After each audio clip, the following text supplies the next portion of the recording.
Hey everybody, welcome to TIW Podcast. I'm Eric, and today I watched Survivor 38, that's Edge of Extinction, episode 8.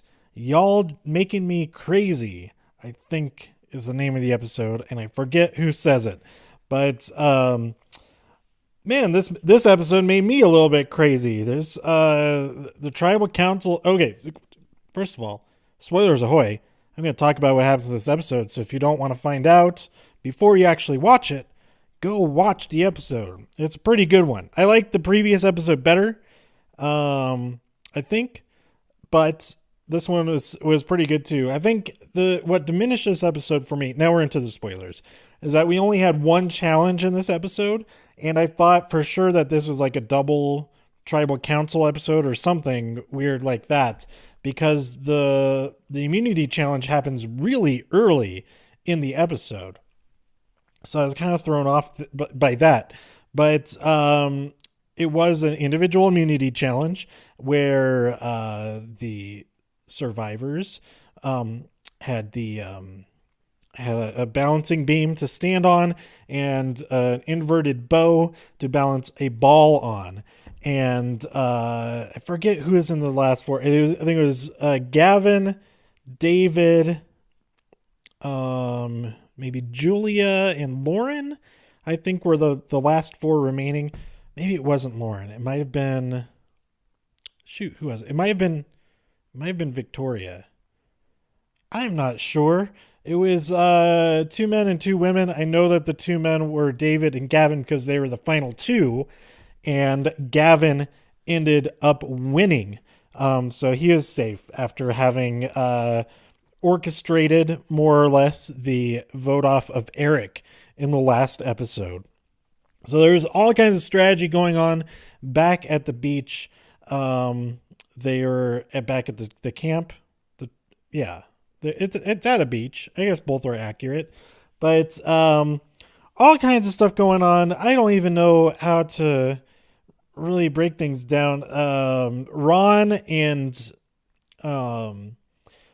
Aurora especially felt like they were on the outs with everybody because they were left out of the whole plan to get Eric out, and so they are a little bit all over the place. Their proposals to get Kelly out, to get David out, to also to get Ron out, and even to get who else was the target?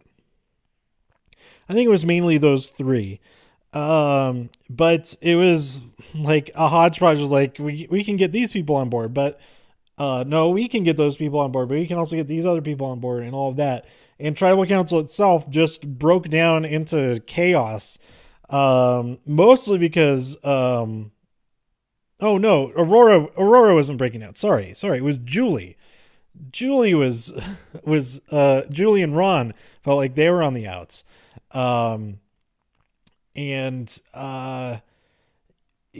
Things just went nuts in Tribal Council. We ended up with having everybody getting up and talking to each other, that kind of thing, which it's kind of entertaining, but if that happens in every Tribal Council moving forward from here, then that kind of sucks.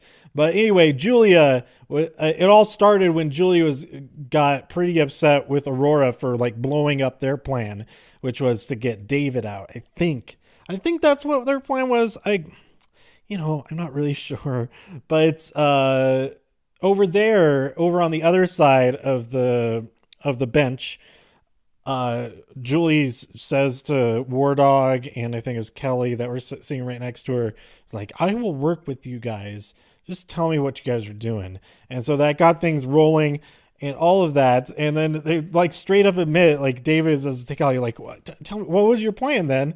She was like, it was to vote you out. It's like, oh, wow. Okay, well, how about we call a truce for a minute and figure this out? So what we ended up with is, Devins and David were kind of on the outs this whole episode. So it was like they wanted to do different things. Gavin was upset that everybody wanted to vote out Kelly instead of David, or they wanted to vote out David instead of Kelly. He wanted to vote out Kelly, I think.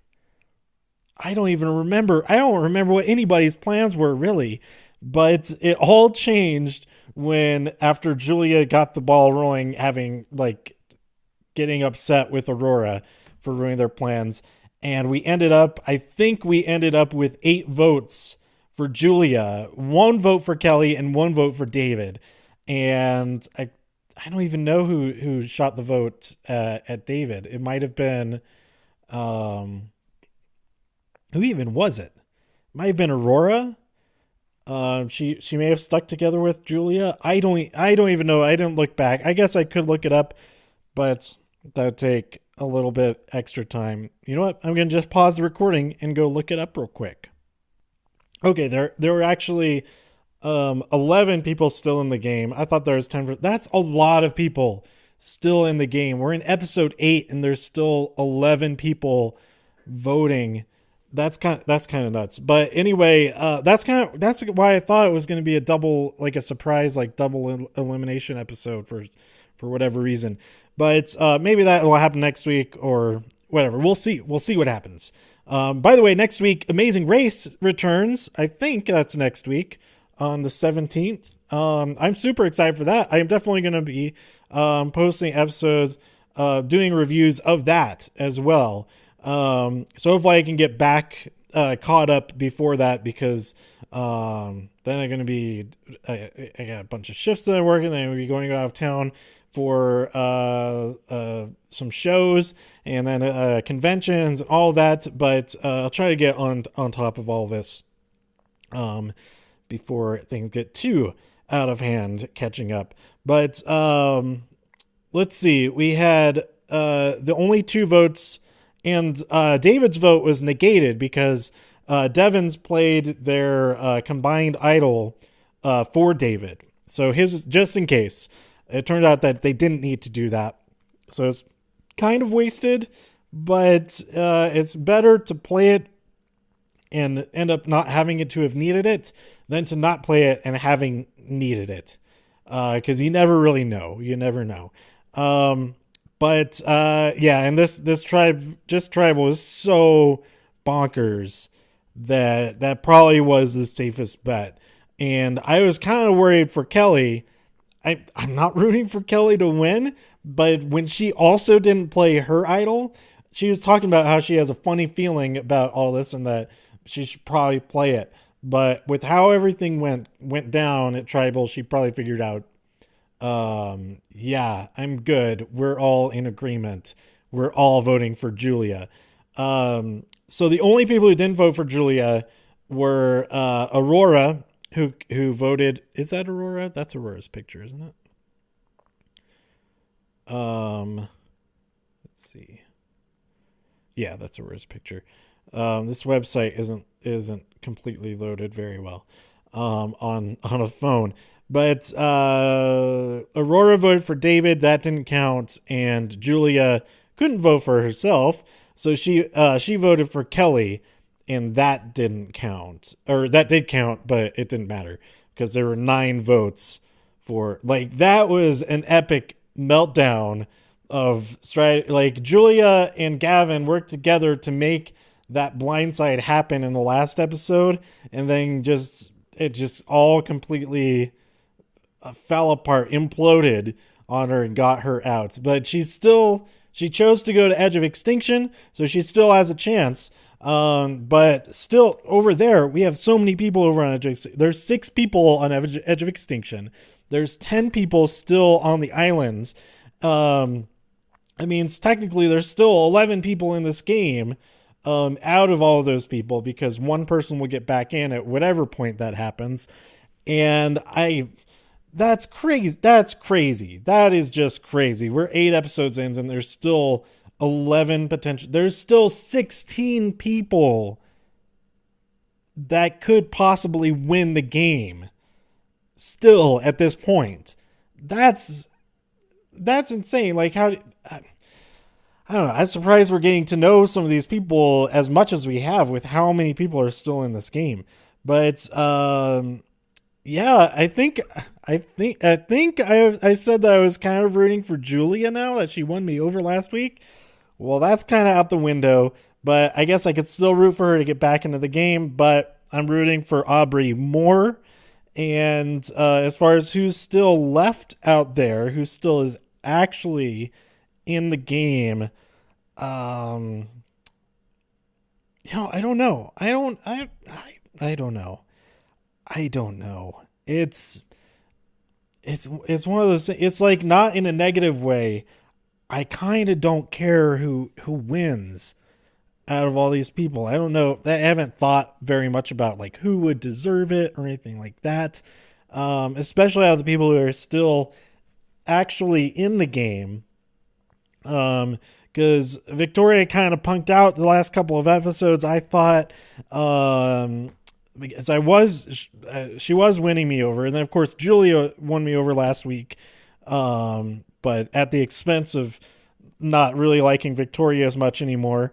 The original Manu tribe and the later actual Lesu tribe, because Rick wasn't part of that, so you could establish that.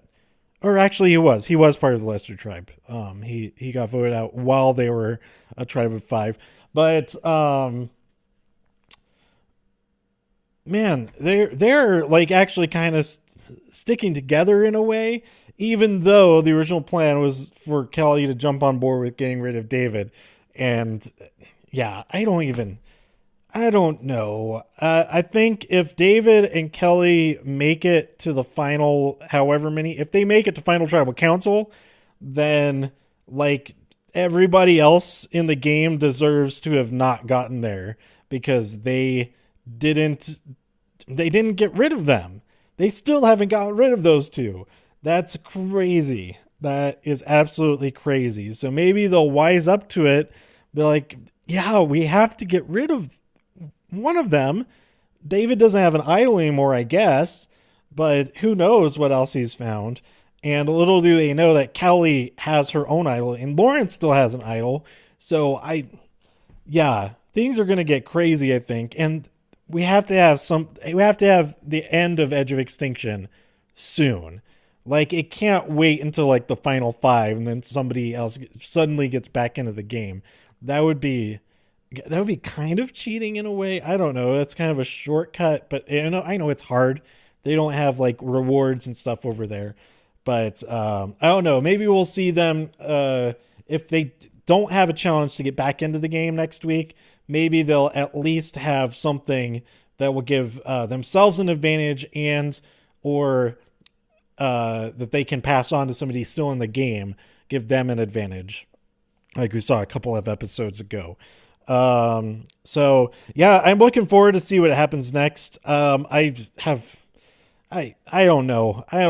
I really hope that this is the only tribal council that happens like this, because if it happens every single time, then that's just too much. Just the once, that's pretty entertaining. But if it just keeps on happening, that's like this isn't even the game really. This is just like weirdness. So anyway, this episode, I feel like I've been talking a lot longer than I have been, but that's really all my thoughts on this episode. I mean, it was nuts. I'm not really upset that Julie got voted out. It was kind of getting voted out in an epic fashion that, if you're not gonna, I think it's better. It's not like better as far as being successful in the game, but it's like more memorable to go out as a result of something like this than to like make it all the way to final 4, final 3, and then like nobody votes for you because they don't even care that you're there. At least this is like we got to get her out because all this crap just happened. So I applaud Julia for her effort, and if she does get back in the game, I'll root for her to turn things around, and that would be a pretty cool story to get back. If anybody who gets back into the game, like if Devins gets back into he is back in the game, but if Devins ends up winning, then that's pretty cool. And if anybody else that's is on Edge of Extinction right now, if they end up winning, that's pretty cool too. And I think their relationships that they have to remember that's kind of a thing. Like Eric was talking about how he kind of wanted to quit, but then realized, oh, he should be a good example for his kids and all of that, but and not give up. But also, whoever gets back into the game from Edge of Extinction, the people that they spent all that time with on Edge of Extinction are going to be voting for who wins the $1 million.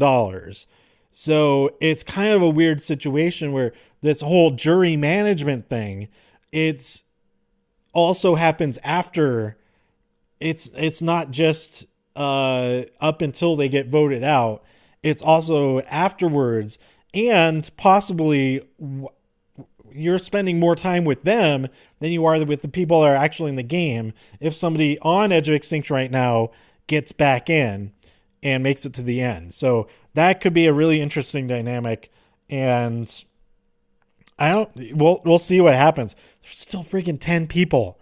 There's 10 people on the on the regular tribe. 6 other people. Only 2 people are officially out of this game right now. That in episode 8, that's nuts. Okay, that's all. I'm repeating myself over and over now. So let me know what you thought about this episode by tweeting me at TIW Podcast. Go to TIWpodcast.com for more reviews. If you enjoyed this episode or anything else on the site, please share some links with your friends. Subscribe on iTunes, Spotify, Stitcher, YouTube, wherever you like to listen to this podcast. And I'll be back sooner than this, but also next week for episode 9 of Survivor Edge of Extinction and the premiere of The Amazing Race. I don't even know what season number it is, but it's a reality all-stars cast. So that's going to be kind of cool. There's going to be some Big Brother people who I'm not very familiar with. I don't think I'm familiar with any of them that are on this. I mean, like, I've watched a couple of seasons of Big Brother that I like a lot, but I don't think there's anybody from those seasons. And then there's Amazing Race people coming back, and then there's some Survivor people, including Rupert and his wife. So that'll be interesting. Why didn't they get the twins? Was it Nadia and Natalia? What are their names? One of them's Nadia. It was the other one's name. Crap, I don't remember. But they're not on this season. Why not? They are real all-star. They've been on both already. They should be on there. But maybe because they've been on both, then it's like we're making new crossovers here or new returnees. And she already won $1 million. So spoiler for that season. What season was that? That was the Blood versus Water, I think it was. But anyway, yeah, that's it for now. Thanks for listening, and I'll see you next time here on TIW Podcast. Bye.